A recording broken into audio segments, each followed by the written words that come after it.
Zontes 703T motorbike. Headlight height adjustment video tutorial. When adjusting the headlight height, turn on the light facing the wall to easily observe the light height changes.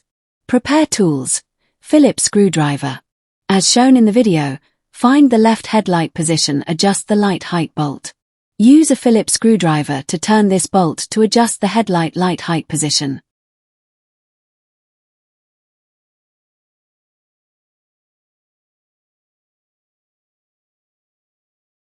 The method for the right headlight is the same, as shown in the video.